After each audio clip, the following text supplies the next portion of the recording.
Hello students, आज के इस वीडियो में हम कॉम्प्लेक्स नंबर चैप्टर का एक टॉपिक कर लेंगे। इस टॉपिक का नाम है रोटेशन थ्योरम। इसको हम कोनी मेथड के नाम से भी जानते हैं। तो पहले हम थ्योरम करेंगे, कंसेप्ट को समझेंगे, फिर उसके ऊपर कुछ एप्लीकेशंस करेंगे और फिर हम प्रीवियस ईयर के क्वेश्चंस भी जो जेई के इसमें आ चुके हैं उनको भी हम डिस्कस करेंगे। तो स्टार्ट करते हैं हम रोटेशन थ्योरम। दूसरा नाम भी है इसका, इसको हम बोलेंगे कोनी मेथड। तो थ्योरम की एक्चुअल स्टेटमेंट मैं आपको डायरेक्ट नहीं दे रहा हूं, ठीक है। तो इस थ्योरम को हम कुछ एक केसेस के साथ डिस्कस करेंगे। मैं कुछ एक केसेस लूंगा, उनके साथ थ्योरम को डिस्कस करूंगा ताकि क्वेश्चंस में कैसे अप्लाई करना वो एप्लीकेशन भी आपको क्लियर हो जाए। तो किस किस तरह से ये थ्योरम यूज होती है, हर एक केस के साथ हम इस थ्योरम को समझेंगे, ठीक है। तो ये एक कॉम्प्लेक्स प्लेन ले लेता हूं, कोई भी एक पॉइंट ले लो। सपोज एक पॉइंट मेरा है Z1, ये पॉइंट मेरा ओरिजिन है। मैं ओरिजिन से Z1 का एक वेक्टर जनरेट कर देता हूं। सपोज ये मेरा एक वेक्टर बन गया, ठीक है ये पॉइंट ही, जैसे इस पॉइंट का पोजीशन वेक्टर मैंने ये बना दिया। अब इस वेक्टर की लेंथ कितनी होगी, जितना इस कॉम्प्लेक्स नंबर का मॉडुलस होगा। मैं मान लेता हूं कि इसका मॉडुलस क्या है जी, R, और ये एंगल क्या होगा जो इस कॉम्प्लेक्स नंबर का आर्गुमेंट होगा। मैं मान लेता हूं आर्गुमेंट मेरा क्या है जी, थीटा। अब नाम देखो, नाम क्या है, रोटेशन थ्योरम। मतलब हम क्या कर रहे हैं, हम रोटेट कर रहे हैं, रोटेशन दे रहे हैं। तो ये वेक्टर दिख रहा है, इस वेक्टर को मैं ओरिजिन के अलोंग रोटेट कर देता हूं। इसको जब हम ओरिजिन के अलोंग रोटेट करेंगे तो ये वेक्टर नई पोजीशन में यहां पे आ जाएगा।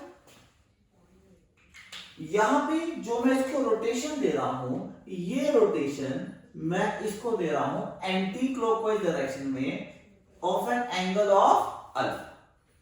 तो अब रोटेशन के टाइम मैंने वेक्टर की लेंथ में कोई वेरिएशन नहीं करी है।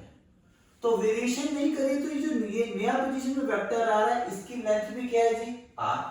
तो ये जो पॉइंट Z1 था ये मेरा कहां पे शिफ्ट हो गया, एट पॉइंट Z2। तो अब इस वेक्टर का मॉडुलस r ही रहेगा, लेकिन इस वेक्टर का आर्गुमेंट अब चेंज हो चुका है। अब जो आर्गुमेंट है वो आर्गुमेंट क्या बन गया, ये कंप्लीट एंगल, और ये कंप्लीट एंगल मेरा क्या है, थीटा प्लस अल्फा। दोनों कॉम्प्लेक्स नंबर्स का मुझे मॉडुलस भी पता है, मुझे आर्गुमेंट भी पता है, तो हम दोनों को यूलर फॉर्म में लिख रहे हैं। तो सबसे पहले Z1 की यूलर फॉर्म, मॉडुलस कितना है R, आर्गुमेंट कितना है थीटा, तो यूलर फॉर्म आ गई R e रेज़ पर आयोटा थीटा। Z2 के बारे में बात करते हैं। Z2 का मॉडुलस कितना है R, आर्गुमेंट कितना है थीटा प्लस अल्फा। तो ये मेरी Z2 की पोलर फॉर्म आ गई। पोलर फॉर्म कह लो या यूलर फॉर्म कह लो, R e raise to power iota theta into e raise पर आयोटा अल्फा लिख सकता हूं ऐसे। अगर हम इस तरह से लिखते हैं तो ये देखो, ये पूरी किसकी वैल्यू है, ये तो मेरी Z1 की वैल्यू है। तो हम इसकी जगह वापस यहां पे क्या कर देते हैं, Z1 e रेज़ पर आयोटा अल्फा, ये क्या गया जी, Z2। तो ये मेरी रोटेशन थ्योरम की स्टेटमेंट है। अब इस स्टेटमेंट में मैं कुछ एक्स्ट्रा चीज आपको बता रहा हूं। ये जो चीज है Z1, ये हमारी क्या थी, इनिशियल पोजीशन। Z1 क्या है, इनिशियल पोजीशन।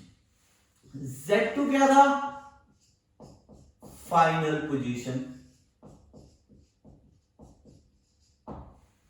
और अल्फा की हमने रोटेशन दी थी, तो इसको मैं नाम दे रहा हूं रोटेशन का। तो जो हमने रोटेशन थ्योरम है उसको याद कैसे रखना है, हम उसको ऐसे याद रखेंगे, initial into rotation is equals to final. इस तरह से हमने इसको याद रखना है। और एक चीज और, यहां पे इस थ्योरम को यूज करते टाइम मैंने जो एंगल की डायरेक्शन ली थी वो क्या ली थी, एंटी क्लॉकवाइज। तो ये आपने हमेशा याद रखना है कि जो एंटी क्लॉकवाइज एंगल होगा वो हम क्या लेंगे, पॉजिटिव। और अगर हम किसी केस में रोटेशन क्लॉकवाइज डायरेक्शन में देंगे तो उस एंगल को हम क्या लेंगे, नेगेटिव में। तो ये सबसे सिंपल केस है मेरा रोटेशन थ्योरम का। तो याद रखोगे, इनिशियल इनटू रोटेशन, कहां पे पहुंच जाएंगे हम, फाइनल पे। अब इसी को थोड़ा सा मैं और एक्सटेंड करता हूं। अब यहां पे देखो, मैंने यहां पे क्या लिया था, एक पॉइंट लिया था, ये पॉइंट मेरा Z1 था, मैंने ओरिजिन के अलॉन्ग रोटेट कर रहा था, तो ये मैंने एक वेक्टर बना लिया था। अब इस वेक्टर को मैं रोटेशन दे रहा हूं एंटी क्लॉकवाइज डायरेक्शन में अल्फा की, लेकिन अब मैं एक काम और कर रहा हूं, मैं रोटेशन तो दे रहा हूं, मैं रोटेशन के साथ साथ स्केलिंग भी कर रहा हूं। स्केलिंग में अप स्केलिंग भी कर सकते हो, डाउन स्केलिंग भी कर सकते हो। कहने का मतलब ये कि मैंने रोटेशन भी करी और मैंने जो नया पोजीशन उसका मैग्नीट्यूड भी वेरी कर दिया। तो अब इस केस पे भी रोटेशन थ्योरम लग सकती है। अब याद रखने के लिए क्या बताया था मैंने, इनिशियल इनटू रोटेशन, कहां पे पहुंचेंगे, फाइनल। पर अब ये जो केस है ये किसके लिए था, ये मेरा इसके लिए था। इसमें दोनों वेक्टर मैंने क्या लिए थे, सेम लिए थे, लेकिन यहां पे दोनों वेक्टर्स का मैग्नीट्यूड डिफरेंट है। यहां मैग्नीट्यूड दोनों वेक्टर्स का सेम था, यहां मैग्नीट्यूड डिफरेंट है। अगर रोटेशन थ्योरम लगानी है तो दोनों का मैग्नीट्यूड क्या करना है, हमें सेम रखना है। तो सेम करने के लिए हम क्या करेंगे, हम इसका यूनिट वेक्टर लेंगे, उसके ऊपर रोटेशन थ्योरम लगा के हम इसके यूनिट वेक्टर पे पहुंचेंगे। तो इनिशियल वेक्टर मेरा क्या है, Z1। इनिशियल क्या था, Z1। क्या लेना हमें, यूनिट वेक्टर। तो Z1 को किससे डिवाइड करेंगे, Z1 के मैग्नीट्यूड से। तो Z1 divided by magnitude of Z1। तो ये मेरी इनिशियल चीज आ गई। इनिशियल को किससे मल्टीप्लाई करना है, रोटेशन। रोटेशन कितनी दे रहे हैं, अल्फा की, एंटी क्लॉकवाइज डायरेक्शन में। याद रखो रोटेशन को कैसे लिखना है, e की पावर में, तो e rays power iota alpha. कहां पहुंचेंगे, फाइनल वेक्टर। फाइनल वेक्टर क्या है, Z2, लेकिन हमें Z2 नहीं लेना, हमें क्या लेना है, Z2 का यूनिट वेक्टर लेना है। तो रोटेशन थ्योरम से मेरे पास ये रिजल्ट आ गया है। यहां पे हम रोटेट कर रहे हैं, ओरिजिन के लोग रोटेट कर रहे हैं, और रोटेशन के साथ साथ हमने स्केलिंग भी करी है। तो ये मेरा फर्स्ट केस लगा लो, ये हमारा सेकंड केस है। नेक्स्ट हम चलते हैं अब थर्ड केस के ऊपर। थर्ड केस में मैं क्या कर रहा हूं, यहां पे मैं जो रोटेट कर रहा था वो ओरिजिन के लोग कर रहा था, पर जरूरी तो नहीं कि हमें हमेशा ओरिजिन के लोग रोटेट करना है। सपोज कोई भी 3 पॉइंट ले लो, ये Z1 ले लिया, ये Z2 ले लिया, ये Z3। तो ये पॉइंट है मेरा, ये पॉइंट Z2 है, ये पॉइंट Z1 है, ये पॉइंट मेरा Z1 है। मुझे यहां पे इसको इस तरह से रोटेट कर रहा हूं, मतलब जो रोटेशन हो रही है वो मेरी ओरिजिन के अलोंग नहीं हो रही, वो मेरी पॉइंट Z1 के अलोंग हो रही है। तो यहां पे मैंने वेक्टर्स ले लिए। देखो रोटेशन में इस वेक्टर को कर रहा हूं, तो याद रखो जैसे रोटेट करना है, यहां से रोटेट करो तो वेक्टर यहां से बनाओ बाहर की डायरेक्शन में, याद रहेगा हमेशा, कभी दिक्कत नहीं होगी, कभी गलती नहीं होगी। जिस पॉइंट से रोटेट कर रहे हैं उससे आउटवर्ड डायरेक्शन में आपने वेक्टर्स बनाने, वेक्टर्स के साइन बनाओ, हमेशा सही लगेगी थ्योरम। तो देखा जाए ये क्या है, initial vector, anti clockwise direction में रोटेशन, और ये मेरा क्या है, फाइनल वेक्टर। तो लगाते हैं initial into rotation is equal to final. Initial vector, अब ये पूरा वेक्टर हो गया। पूरा वेक्टर क्या होता है, final vector, position vector of final minus position vector of initial. तो ये वेक्टर मेरा क्या होगा, Z2 माइनस Z1। हमें क्या चाहिए, यूनिट वेक्टर, तो इसको डिवाइड करेंगे इसके मैग्नीट्यूड से। रोटेशन कितनी दी है, अल्फा की, e की power iota alpha. Final vector मेरा क्या है, Z3, minus Z1 divided by magnitude of Z3 minus Z1। Clear है जी? तो ये मेरी रोटेशन थ्योरम लग चुकी है। तो रोटेशन थ्योरम को इस तरह से याद रखोगे तो क्वेश्चंस करने में हमेशा आसानी होगी ही होगी। क्लियर है जी? अब चलते हैं फाइनल केस के ऊपर। तो बेसिकली कई बुक्स के अंदर जो रोटेशन थ्योरम दी जाती है वो इस केस के साथ ही दी जाती है जो मैं आपको अब बता रहा हूं। दो पॉइंट दे दिए, सपोज ये पॉइंट है Z1, ये पॉइंट है Z2, इनसे हमने एक वेक्टर जनरेट कर दिया, ये मेरा वेक्टर बन गया। इस वेक्टर को बीच के किसी भी पॉइंट के लॉन्ग मैंने रोटेट कर दिया। तो रोटेट करने के बाद ये पॉइंट Z3, ये पॉइंट Z4 रोटेट भी किया और स्केलिंग भी कर दी। यहां पे ये जो एंगल है एंटी क्लॉकवाइज डायरेक्शन में अल्फा है। तो हम यहां पे पहुंचे हैं, हमें अब इसके ऊपर रोटेशन थ्योरम लगानी है। तो लगाते हैं। इनिशियल वेक्टर मेरा कौन सा था? ये वाला था। ये इनिशियल पॉइंट, ये फाइनल पोजीशन, ये पूरा मेरा इनिशियल वेक्टर है। तो इस वेक्टर का यूनिट वेक्टर क्या होगा? Z2 minus Z1 divided by its magnitude. आ गया जो इनिशियल। मल्टीप्लाई किससे करना है? रोटेशन। रोटेशन क्या है? अल्फा की e की पावर आयोटा अल्फा। कहां पहुंचेंगे? फाइनल। फाइनल क्या होगा हमारे पास? Z4 minus Z3 upon magnitude of Z4 minus Z3। तो रोटेशन थ्योरम हमारी लग चुकी है। तो रोटेशन थ्योरम का जो जनरल एक्सप्रेशन है वो मेरा ये है। ये मेरी रोटेशन थ्योरम है। और ये जो पिछले वाले तीन है ये आप कह सकते हो इसके स्पेशल केस है। मैं इस वेक्टर को उठा के यहां ले गया, बन गया ये वाला केस। Z1 को ओरिजिन पे ले गए, बन गया ये केस। हमने स्केलिंग नहीं की, मैग्नीट्यूड सेम रखा, बन गया ये केस। ये चीज क्लियर है? पर यहां से समझना सबसे ज्यादा आसान है। इसी को हमने एक्सटेंड करके हम ये फाइनल रिजल्ट पे पहुंचे हैं। अब कई बुक्स के अंदर ये जो रिजल्ट है वो इस तरह से ना देके वो किसी और तरह से भी दिया होता है। जैसे कि मैं इसको लिख के दिखा देता हूं कि इस वेक्टर को मैं इधर ले जाता हूं, ये मैग्नीट्यूड मैं इधर ले जाता हूं। तो थ्योरम मेरी क्या बन जाएगी? Z4 minus Z3 upon Z2 minus Z1 modulus of Z4 minus Z3 upon modulus of Z2 minus Z1 e की पावर आयोटा अल्फा। सो बहुत सी बुक्स के अंदर रोटेशन थ्योरम आपको इस तरह से दी जाती है, पर मैं इसकी बजाय मुझे इस तरह से यूज करना ज्यादा पसंद है। सिंपल चीज याद रखनी है, लगाना भी बहुत आसान रहता है। Initial into rotation is equal to final. इस तरह से आपने याद रखनी है। तो रोटेशन थ्योरम सबको समझ में आ गई होगी। तो अगर थोड़ा सा भी कुछ डाउट है, जैसे हम कुछ एग्जांपल्स करेंगे आपको ये पूरा क्लियर हो जाएगा। तो सिंपल से एग्जांपल से हम स्टार्ट कर लेते हैं, ठीक है जी। जैसे एग्जांपल के तौर पे मैं लेता हूं, कुछ भी ले लेते हैं। चलो सपोज मैं कहता हूं एक vector 3 minus 4 iota is rotated about origin at an angle of 3 pi by 4 in clockwise direction. In clockwise direction. Find new position.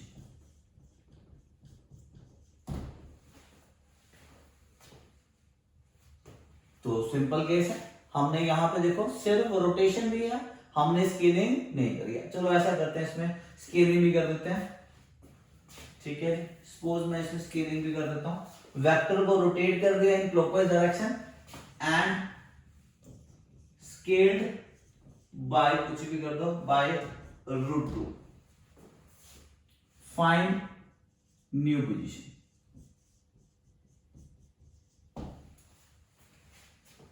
मतलब क्या है कि हमारे पास वेक्टर था, सपोज ये मेरा वेक्टर है, दिस इज ओरिजिन है, ये पॉइंट मेरा है 3 माइनस 4 आयोटा। इसको एंटी क्लॉकवाइज डायरेक्शन में मैंने 3π/4 की, सॉरी क्लॉकवाइज डायरेक्शन में दी है। दोबारा से देख लेते हैं।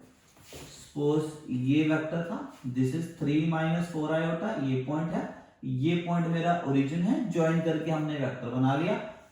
3π/4 की हमने क्लॉकवाइज डायरेक्शन में रोटेशन दे दी और उसके साथ साथ हमने स्केलिंग भी की है। स्केलिंग का मतलब क्या है, हमने मैग्नीट्यूड को √2 से मल्टीप्लाई कर दिया। अगर इसका मैग्नीट्यूड a है तो इसका मैग्नीट्यूड क्या आ गया, √2a। तो ये जो नया पोजीशन है, ये जो पॉइंट आ रहा है, हमें इस पॉइंट के कोऑर्डिनेट फाइंड करने हैं, ये मेरा क्वेश्चन है। तो सिंपल चीज, सबसे पहले क्या आएगा, इनिशियल वेक्टर। इनिशियल वेक्टर क्या है जी, 3 - 4 iota divided by its magnitude. इसके मैग्नीट्यूड को मैंने क्या नाम दे दिया जी, a इनटू रोटेशन। e की पावर आयोटा किस एंगल से दी है, 3π/4 के एंगल से। किस डायरेक्शन में दी है, क्लॉकवाइज डायरेक्शन। और मैंने बताया था अगर क्लॉकवाइज लेते हो तो एंगल क्या लोगे आप, नेगेटिव। तो यहां पे मेरा एंगल क्या आएगा, -3π/4। इनिशियल इनटू रोटेशन, कहां पहुंचेंगे, फाइनल। फाइनल वेक्टर मुझे फाइंड करना है, मैं नाम दे देता हूं इसको z का, z divided by its magnitude. कितना मैग्नीट्यूड है, कितनी स्केलिंग दी है हमने, √2a। क्लियर है। तो अब यहां पे देखो, इस a से ये a क्या हो गया जी, कैंसिल। 3 - 4 आयोटा, हाँ जी, क्या वैल्यू है, e की पावर माइनस आयोटा 3π/4, क्या वैल्यू आएगी जी, cos 3π/4 माइनस आयोटा sin 3π/4। कितना आ गया जी, z/√2। So 3 - 4 iota cos 3π/4, second quadrant है, cos नेगेटिव है, तो क्या वैल्यू आ रही है, -1/√2 minus iota sin 3π/4, second quadrant में पॉजिटिव है, 1/√2। So this is z/√2। तो मैं इस साइड का रब कर रहा हूं, ठीक है।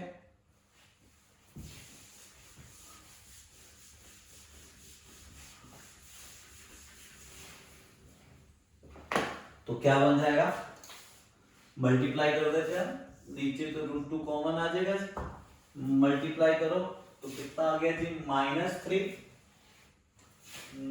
-3 आयोटा +4 आयोटा, उसके बाद माइनस माइनस +4 आयोटा स्क्वायर यानी कि -4, और दूसरी तरफ क्या आ रहा है, z/√2। √2 से हमारा √2 क्या हो गया जी, कैंसल। तो हमारे पास डायरेक्ट z की वैल्यू आ गई -7 + आयोटा। तो ये हमारी न्यू पॉइंट की पोजीशन है।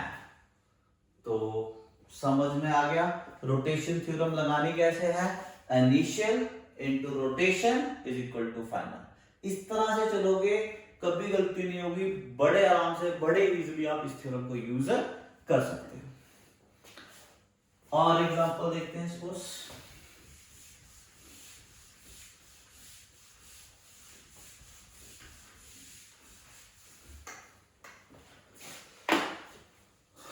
सपोज मैं ले लेता हूं,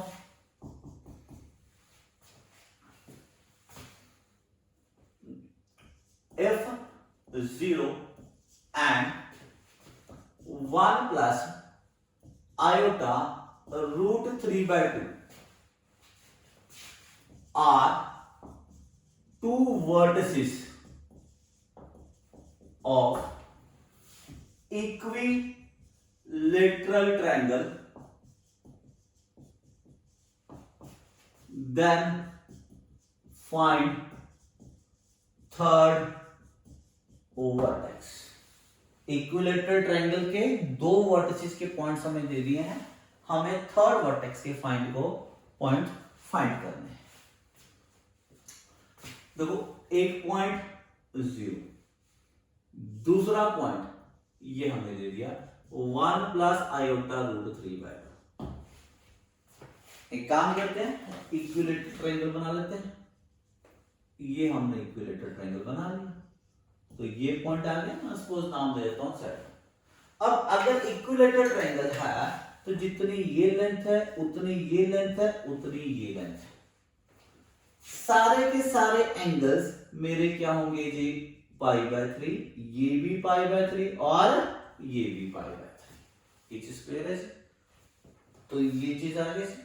ओके जी, तो लगाते हैं रोटेशन थ्योरम। देखो मेरे को इसके कोऑर्डिनेट फाइंड करना है, इसके पता है, तो सबसे पहले हमें वेक्टर चूज करने हैं। अब आपकी मर्जी है, आप इसको इनिशियल इसको फाइनल बनाना है वो कर लो, इसको इनिशियल इसको फाइनल बनाना है वो बना लो, उससे कोई फर्क नहीं पड़ता, आंसर हमेशा सेम ही आएगा। ये चीज क्लियर है जी? तो मैं जिसको भी है एक वेक्टर की डायरेक्शन दे दिया करो, आसानी हो जाती है करने में। तो मैं इस वेक्टर को इस डायरेक्शन में रोटेट कर रहा हूं। देखो इसको मैं ऐसे रोटेट कर रहा हूं, देखो कौन सी डायरेक्शन में रोटेशन हो रही है, यहां पे रोटेशन क्या हो रही है, क्लॉकवाइज। तो अगर ये क्लॉकवाइज है तो ये जो एंगल लूंगा क्लॉकवाइज में मेरा क्या हो जाएगा, -π/3। तो लगाते हैं इनिशियल वेक्टर। इनिशियल क्या है, 1 plus iota root 3/2 divided by इस मैग्नीट्यूड। मैग्नीट्यूड मान लेता हूं जी ए है। रोटेशन e की पावर आयोटा, एंगल कितना है, -π/3। कहां पे पहुंचेंगे, z1 divided by its magnitude. Magnitude मेरा a है जी। मैग्नीट्यूड दोनों जगह सेम है, अगर दोनों जगह सेम है मेंशन नहीं भी करोगे तब भी चल जाएगा। तो z1 की वैल्यू आ चुकी है। क्या वैल्यू है z1 की, ये पॉइंट था 1 प्लस आयोटा रूट 3/2। e की पावर माइनस आयोटा π/3, क्या वैल्यू होगी, cos π/3 minus iota sine π/3। 1 plus iota root 3/2। What is cos π/3? Cos 60 degree is 1/2, sin 60 degree is root 3/2। करो मल्टीप्लाई, 1 से करोगे 1/2 minus iota root 3/2 plus iota root 3/4 minus iota square क्या हो जाएगा, +1, value क्या आ गई जी 3/4। ओके जी, एलसीएम लो, 1/2 प्लस 3/4 कितना आ गया, ये 5/4।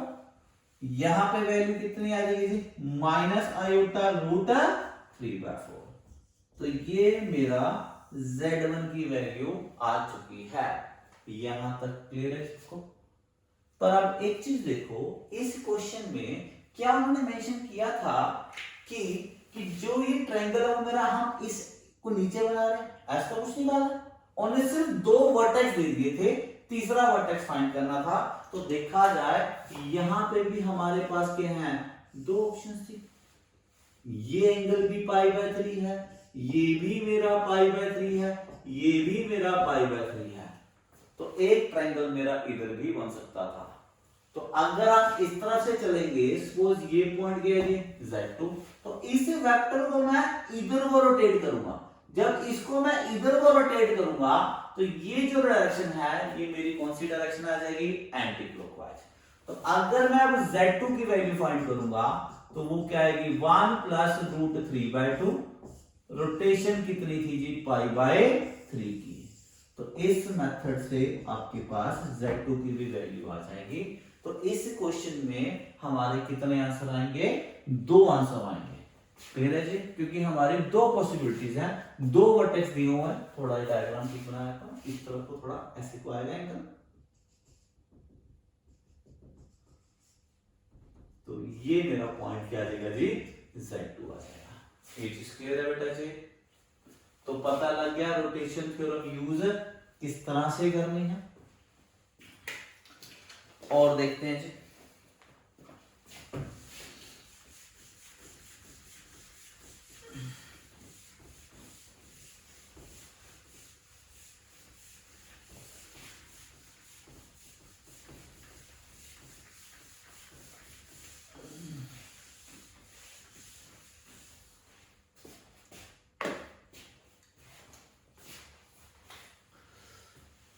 और एग्जांपल लेते हैं।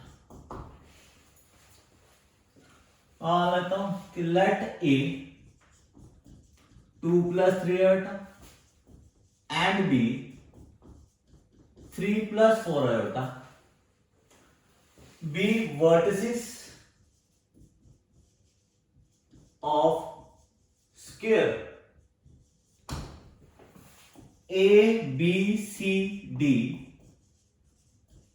taken in anti-clockwise direction.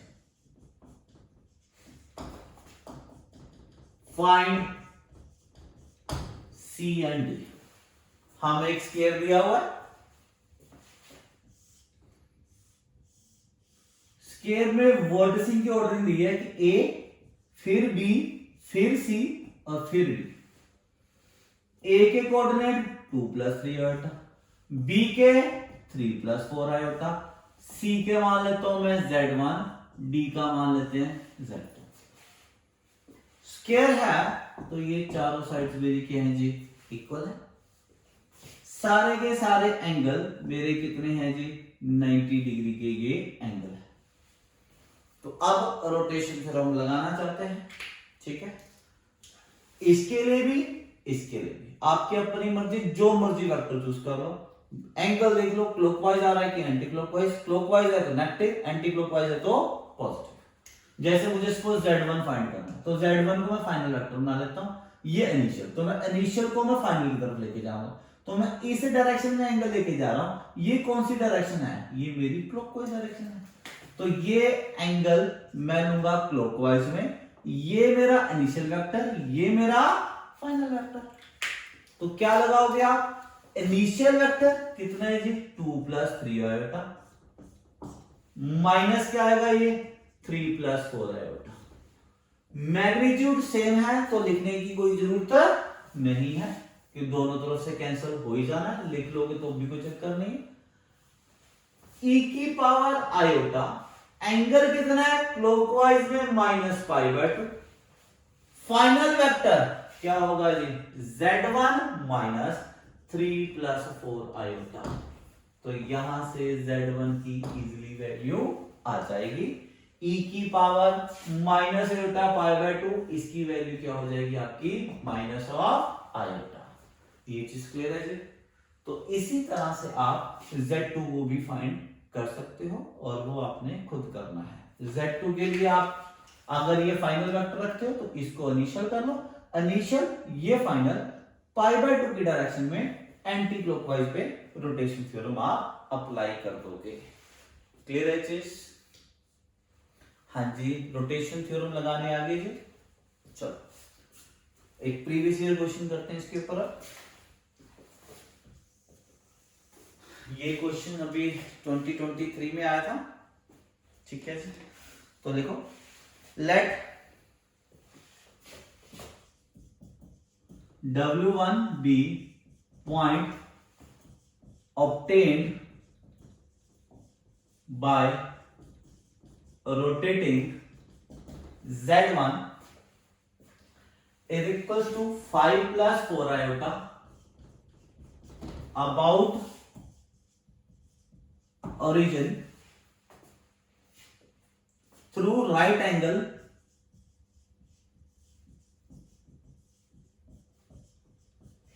in anti-clockwise direction.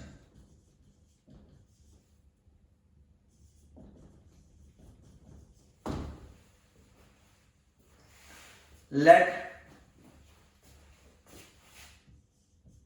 W2 be point obtained by rotating Z2 equals to 3 + 5 iota about origin through right angle in clockwise direction.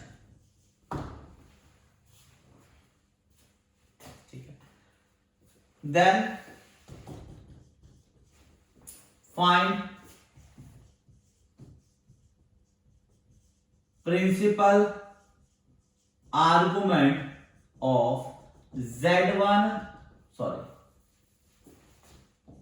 W1 minus W2। ये आपका क्वेश्चन है, जेई मेन का है, 2023 में question आया था। ये बहुत सिंपल चीज है। फर्स्ट केस लग रहा है रोटेशन थ्योरम का, जो मैंने आपको बताया था। तो देखो क्या होगा, क्या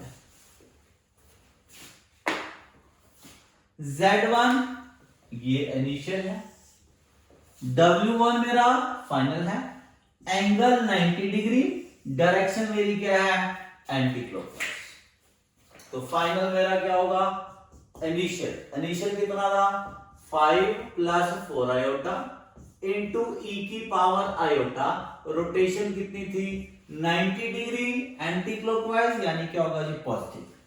ई की पावर आयोटा पाई बाय 2 कितना होगा जी, आयोटा। तो क्या वैल्यू आ गई है, 5 आयोटा माइनस 4। ये मेरा W1 पॉइंट आ चुका है। अब चलते हैं W2 पॉइंट के ऊपर।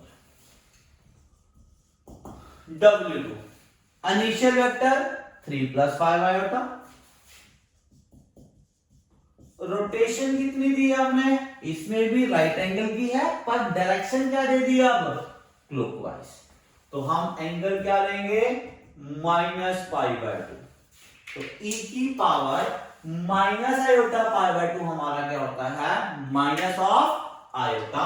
तो ये बन गया जी 3 plus 5 iota into minus of iota. तो क्या वैल्यू आ रही है, माइनस 3 आयोटा प्लस कितना आ जाएगा जी, 5। तो W1 आ गया, W2 आ गया। हमें क्या चाहिए, W1 माइनस W2। तो W1 minus W2, 5 iota minus 4 plus 3 iota minus 5। तो कितना आ गया जी, माइनस 9 प्लस 8 आयोटा। अब इस कॉम्प्लेक्स नंबर का हमें प्रिंसिपल आर्गुमेंट फाइंड करना है। तो सबसे पहले अल्फा निकालेंगे, क्या होगा, tan inverse mod of y by mod of x। तो क्या वैल्यू आ रही है, tan inverse of 8 by 9। x negative है, y पॉजिटिव है, कौन सा क्वाड्रेंट है, सेकंड क्वाड्रेंट। सेकंड क्वाड्रेंट में आर्गुमेंट क्या होगा जी, हाँ जी क्या होगा, पाई माइनस अल्फा।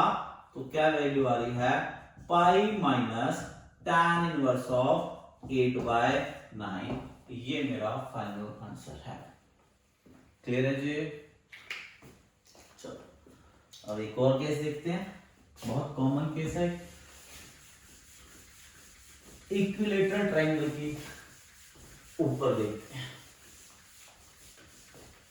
ये रब कर रहा हूं मैं क्वेश्चन। अब जो कंसेप्ट बता रहा हूं उसके ऊपर भी जेईई में क्वेश्चन आ चुका है।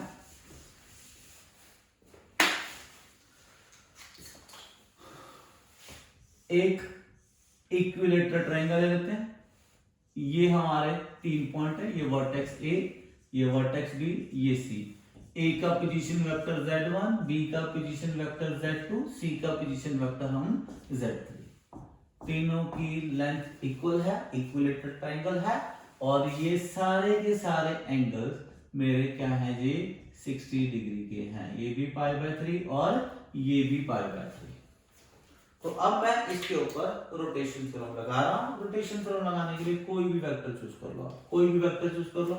सपोज मैं ये वेक्टर चूज कर लेता हूं, ये इनिशियल वेक्टर, ये रोटेशन, और ये मेरा क्या बन गया जी, फाइनल वेक्टर।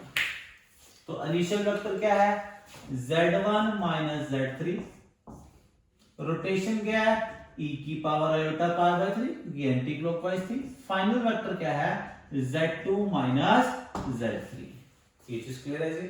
मैग्नीट्यूड मैंने नहीं लिखे, लिखना चाहो तो लिख सकते हो, दोनों का मैग्नीट्यूड सेम है, आपस में क्या हो जाएगा, कैंसिल। तो ये मैंने लगा लीजिए। एक और लगाते हैं, ठीक है, किसी और वेक्टर के ऊपर एंटी क्लॉकवाइज डायरेक्शन में लगा लेते हैं, ठीक है जी। अब एंटी क्लॉकवाइज में ये देखो, ये वेक्टर भी, ये एंगल भी क्या है, एंटी क्लॉकवाइज। तो अगर इस तरह से जाना है तो ये क्या है, इनिशियल वेक्टर, और ये मेरा क्या बन जाएगा, फाइनल वेक्टर, और ये मैंने इसको रोटेशन दे दी एंटी क्लॉकवाइज की। तो इनिशियल वेक्टर हाँ जी क्या आएगा जी, z3 minus z2, rotation e की power iota pi by 3, final vector z1 minus z2। Clear है, दोनों को डिवाइड कर दो, this is number 1 and this is number 2, 1 divided by second. जब हम डिवाइड करेंगे तो ये दोनों टर्म्स आपस में क्या हो जाएंगी, कैंसल। तो क्या बनेगा, z1 minus z3 upon z3 minus z2 is equals to z2 minus z3 upon z1 minus z2। कर दो cross multiply, z1 square minus z1 z2 minus z3 z1 plus z3 z2। करो multiply, z2 z3 minus z3 का square minus z2 का square plus z2 z3। सभी terms को एक तरफ ले जाते हैं, ये टर्म और ये तो आपस में कैंसिल हो गई। तो क्या वैल्यू आ गई जी, z1 square plus z2 square plus z3 square minus z1 z2 minus z2 z3 minus z3 z1 is equal to 0। अब ये जो रिजल्ट बन रहा है ड्राइव करना कोई मुश्किल नहीं है, पर मैं आपको ये कहूंगा कि आपने इसको डायरेक्ट याद रखना है कि अगर z1 z2 z3 मेरे इक्विलेटरल ट्रायंगल के वर्टिसेस हैं, इक्विलेटरल ट्रायंगल के वर्टिसेस हैं, तो वो मेरे इस प्रॉपर्टी को सेटिस्फाइड करेंगे। बाकी इस प्रॉपर्टी से आगे दो रिजल्ट हम और बना सकते हैं। जैसे एक रिजल्ट देखो, मैं दोनों तरफ 2 से मल्टीप्लाई कर देता हूं, तो क्या बन गया, 2z1 square 2z2 square 2z3 square minus 2z1 z2 minus 2z2 z3 minus 2z3 z1 is equal to 0। इस टर्म को देखो, इसके साथ क्या चाहिए, z1 स्क्वायर और z2 स्क्वायर परफेक्ट स्क्वायर बनाने के लिए, तो इन दोनों में से मैंने एक एक यहां लिख दिया। इसके साथ क्या चाहिए, z2 और z3, इनमें से एक एक ले चुका हूं मैं, अब इनसे भी एक एक और ले लेते हैं। तो एक z2 से और आ गया, एक z3 से ले लेता हूं, तो z2 square plus z3 square minus 2z2 z3। इसके लिए क्या चाहिए जी, z3 चाहिए और z1। देखो एक इधर भी बचा हुआ था और एक इधर भी बचा हुआ था, ये भी ले लेते हैं, z1 square plus z3 square minus 2z3 z1 is equal to 0। तो क्या बन गया, z1 माइनस z2 का whole square, z2 minus z3 का whole square, z3 minus z1 का whole square is equal to 0। तो ये भी मेरा स्टैंडर्ड रिजल्ट है, इसको भी आपने याद रखना है। और इसी तरह से एक और रिजल्ट है जो आप ड्राइव कर सकते हो, 1 upon z1 minus z2 1 upon z2 minus z3 1 upon z3 minus z1 is equal to 0। तो ये तीनों रिजल्ट हैं जो आपने याद रखने हैं इक्विलेटरल ट्रायंगल के वर्टिसेस के ऊपर। अब इसके ऊपर भी, इस टॉपिक पे भी जेईई में क्वेश्चन आ चुका है, तो उसको भी देख लेते हैं।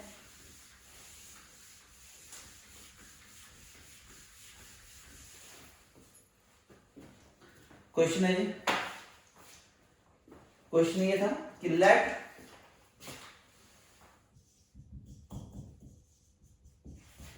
z1 and z2 are roots of equation, z1 and z2 are roots of equation z square plus az plus 12 is equal to 0, and z1 and z2 are vertices of equilateral triangle whose third vertex is at origin. Find mod of a. आपको modulus of ए की value find करनी है, ठीक है। ये question आया था JEE 2021 में।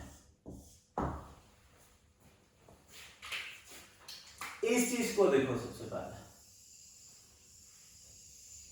Z1, Z2, Z3 क्या फॉर्म कर रहे हैं? ये हमारे इक्विलेटरल ट्रायंगल को फॉर्म कर रहे हैं। तो मतलब इक्विलेटरल ट्रायंगल के 3 वर्टिसेस पता है, एक Z1, एक Z2 और एक ओरिजिन। तो क्या ये प्रॉपर्टी यूज कर सकते हैं? Z3 की जगह 0 डाल दो, तो Z1 square plus Z2 square minus Z1 Z2 कितना आ गया जी? 0।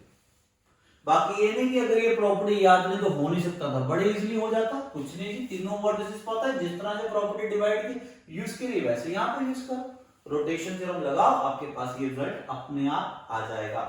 ये चीज क्लियर है जी? तो जस्ट रोटेशन थ्योरम यूज करने आपके पास ये रिजल्ट आ जाएगा। अब ये आ गया जी। मैं ऐसा करता हूं परफेक्ट स्क्वायर बनाने के लिए इसमें 2Z1 Z2 ऐड कर देता हूं, तो इससे भी वो सब्ट्रैक्ट हो जाएगा। तो यहां क्या बन जाएगा? -3Z1 Z2 लिख सकता है वैसे। तो Z1 प्लस Z2 का whole square is equal to 3Z1 Z2। अब हमें गिवन क्या था? हमें ये चीज गिवन है कि Z square plus AZ plus 12 is equal to 0 के 2 रूट्स हैं, एक Z1 है और एक Z2। तो बताओगे मुझे सम ऑफ रूट्स क्या है? हाँ जी, क्या है सम ऑफ रूट्स? इसके सम ऑफ रूट्स क्या होगा? Minus and product of root 12। तो ये दोनों वैल्यूज यहां पे पुट कर दो। इसकी वैल्यू क्या आ गई? माइनस है, और Z1 Z2 की वैल्यू क्या आ गई जी? 12। तो a का स्क्वायर कितना आ गया जी? 36। तो मॉडुलस ऑफ a कितना आएगा जी? +6। क्लियर है चीज? तो रोटेशन थ्योरम को किस तरह से यूज करना है ये समझ में आ गया जी? हाँ जी, क्लियर है सबको? तो इसी के साथ ये वीडियो मैं यहीं पे खत्म कर रहा हूं। Thank you.